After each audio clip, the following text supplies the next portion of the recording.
E aí, pessoal, tudo bem com vocês? Meu nome é Douglas Silva, eu sou engenheiro de software, atualmente atuo na Zup Innovations, estou alocado no projeto Itaú. Então já passei por várias empresas aí de tecnologia, assim como o Banco Inter, CVC Corp.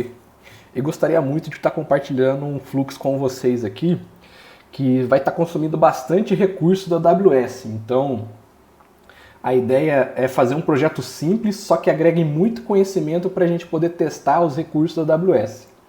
Então eu vou falar um pouco aqui do projeto, como que ele vai funcionar. É basicamente, simplicitando tudo, vai fazer uma chamada na API da ViaCep e vai receber o CEP de volta. Então isso já existe, já está implementado, claro, da ViaCep. Então a API da ViaCep é esse aqui. Você passa um CEP na URL e eles devolvem um JSON aqui do endereço. Então é assim que funciona quando aquele auto-preenchimento lá, né, de CEP, quando a gente faz cadastro em algum site. Então a gente passa aqui o CEP e eles preenchem aqui todo o endereço de onde pertence o CEP do Brasil. E a nossa API vai funcionar desse jeito, só que com algumas coisinhas a mais. Vamos lá. Então tá aqui, vamos começar aqui, vai ser um projeto em Java Spring, o Java Spring mais atualizado possível na data de hoje, que é a versão 3.2.1. Então hoje em dia quando a gente precisa consumir algum recurso da AWS é um pouco difícil, né? Ah, mas tem que usar a biblioteca tal, com SDK tal, tem que ser um pouco antigo, então vou estar utilizando aqui o Spring Boot mais atualizado possível de hoje. Beleza? Então a requisição vai ser um microserviço em Java Spring, vai ter apenas um endpoint, que vai ser um GET, e aqui o Berenito aqui, ele vai fazer uma chamada nesse endpoint, localhost 8080 address, e vai passar via path pattern o CEP que ele quer pesquisar. E a resposta tem que ser exatamente igual da API da ViaCep, que no caso a resposta vai ser isso daqui. Mas durante o fluxo o que vai acontecer? O Berenito vai lá para passar o CEP, e no serviço a primeira coisa a ser validada é valida o formato. Então o intuito dessa API é a gente evitar ao máximo de consumir o serviço da ViaCep, porque ele é pago. Claro, pra gente aqui é de graça, bater uma duas vezes. Só que eles têm uma contagem interna deles. Então, dependendo se você faz muita requisição por dia, vai falar, opa, o IP lá tá consumindo muito, então a gente tem que cobrar deles. Então, a ideia aqui é economizar os recursos da ViaCep, a não ser que a gente não tenha o CEP de fato armazenado aqui no nosso serviço. Então, vamos lá, o Berenito dá um GET aqui nesse endpoint, a primeira coisa é validar o formato. Então, eu não vou pegar um valor XXXAA nesse formato de CEP aqui, né? E mandar lá para a ViaCep. Não, vou fazer uma validação de formato. Se o formato estiver ok, aí ele passa para o próximo passo. Se eu estiver errado, devolve um 400 aqui na API, formato inválido. Se ele estiver correto, ele segue. Então, o primeiro serviço a gente está utilizando, né, além da validação que vai ser em Java, vai ser o Elasticsearch. Elastic Cache, eu confundo Elasticsearch, eu trabalhei com Elasticsearch também. Elastic Cache é um serviço de armazenamento de dados em memória da AWS. Então o Elastic Cache ele tem atualmente duas features. A main cache e é do Redis. Vamos utilizar a do Redis, inclusive até o símbolo do Redis aqui. E qual que é a diferença lá do armazenamento em memória e do armazenamento em disco? O armazenamento em memória você tem absurdas velocidades tanto de leitura como escrita. E a principal diferença é que, sendo em memória, é uma memória volátil. Se desligar o servidor, você perde o arquivo. Mas isso pode não ser um problema dependendo que você vai cachear alguma resposta. Então isso traz benefícios e não traz tantos benefícios como se fosse um armazenamento em disco, como se fosse um banco de dados de fato. Mas as principais vantagens do armazenamento em memória é as velocidades que você tem de leitura e escrita. Absurdas. Então, beleza. O formato aqui do CEP foi validado, pedi isso ok, vamos seguir para o fluxo. Então, se estiver correto o formato do CEP, ele pega a key, né, aqui que vai ser o CEP, e bate aqui no Elastic Cache, mais especificamente a feature do Redis na AWS, e verifica se esse CEP está armazenado lá. Se tiver armazenado, ele já vai devolver o JSON aqui para o Berenito. Encontrou no Redis, já devolve o JSON e o fluxo morre aqui. Caso não tiver, ele segue o fluxo e vai bater aqui no RDS. O que é um RDS? É um serviço de banco de dados relacionais da AWS. Então, é um serviço que oferece várias features, assim como o Elastic Cache. O RDS tem Postgres, tem MySQL, tem banco Oracle, tem banco da IBM, tem vários tipos de banco, tem MariaDB, vários tipos de bancos relacionais que você pode estar escolhendo para trabalhar aqui dentro do RDS. Atualmente eu vou escolher o Postgres, eu gosto muito do Postgres. Então, ele não encontrou no Redis, ele vai bater no Postgres. Tem no Postgres, então ele retorna e retorna aqui o objeto que ele encontrou, dando um find by ID, sendo o ID o CEP, esse objeto aqui para o Berenito. Caso ele não encontre no RDS, aí começa um fluxo meio cabuloso. Então não encontrou no RDS, aí não tem jeito, a gente vai ter que bater na API da ViaCep, que é essa aqui que eu mostrei para vocês, a API da ViaCep. Pega o CEP, bate lá e faz uma chamada HTTP REST, utilizando o Spring Web Client, que é uma das bibliotecas mais bacanas que está usando para a gente estar fazendo o HTTP REST. Encontrou o CEP na ViaCep, responde a resposta aqui para o Berenito. Não encontrou? Exception. De fato, o CEP não existe. Se eu colocar um CEP 99999, ele vai validar, ele vai passar por aqui, vai passar por aqui, vai passar por aqui e não vai encontrar. Beleza, não encontrou, responde exception. Se encontrou, ele vai responder aqui a resposta aqui para o Berenito. Mas, quando ele encontra, ele tem mais algumas coisinhas a se fazer que a gente implementou aqui no fluxo, né? Encontrou, a primeira coisa é persiste no Redisa o objeto em memória. Então, se eu bato uma vez com esse CEP, ele encontra, passou por essa fase, bateu na API e retornou, agora ele vai armazenar no Redis, porque se eu fazer a mesma chamada no mesmo CEP, ele vai morrer aqui o fluxo. Ele não vai precisar fazer novamente a chamada na ViaCep, ele já responde por aqui. E tem mais algumas coisas. Além de persistir no Redis, no Elastic Cache da AWS, a gente vai e pega esse objeto aqui, esse objeto JSON, e manda para uma fila do SQS, é um serviço de mensageria de fila simples. Um serviço manda mensagem, outro serviço consome, diferente de um Kafka, onde vários serviços podem mandar mensagem no mesmo tópico, vários serviços podem consumir.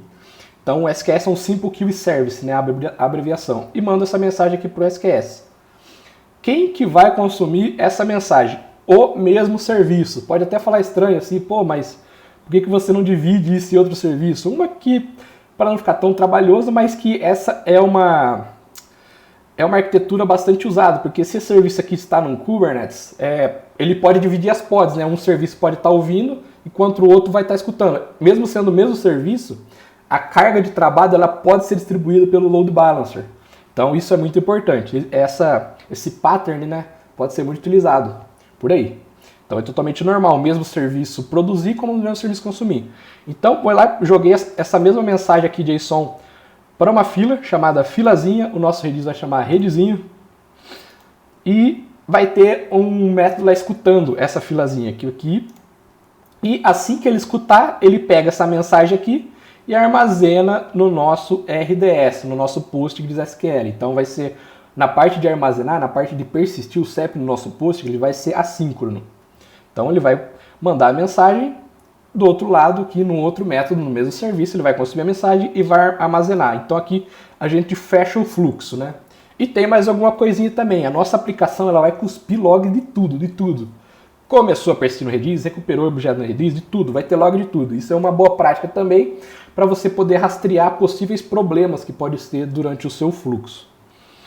Então beleza, aqui ele publicou aqui na filazinha, consumiu aqui na filazinha, persistiu no RDS. E para cada retorno aqui da endpoint da controller, mesmo sendo este retorno, mesmo sendo este, cada um desses três fluxos aqui de finais, vai acontecer uma validação de tamanho de arquivo de log. Então a gente vai definir um tamanho específico do arquivo de log da biblioteca do logback. Então, cada vez que a gente vai estar gerando logs, vai estar armazenando no arquivo lá, .log. Então a gente vai ter o método escutando esse arquivo, né? E quando esse arquivo bater, por exemplo, assim, 100 kilobytes, ele vai pegar esse arquivo e vai mandar para um bucket S3. Então já faz as contas aí de quantos serviços que a gente vai estar consumindo aqui, ó.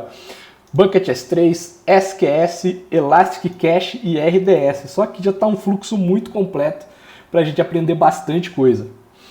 E nisso tem mais coisas que agregam assim, digamos assim, no background, né, no fundo. O que mais que a gente vai estar usando da AWS de fato? A gente vai estar usando VPC, porque todos esses serviços aqui tem que estar na mesma VPC, para a gente ter uma facilidade de comunicação e estar isolando todos os nossos serviços de outros que a gente tiver. Claro que hoje a gente não vai ter outros, mas numa possível aplicação em produção, a gente separa certinho os produtos, se sua empresa é muito grande, em cada VPC isolada para estar separando o serviço.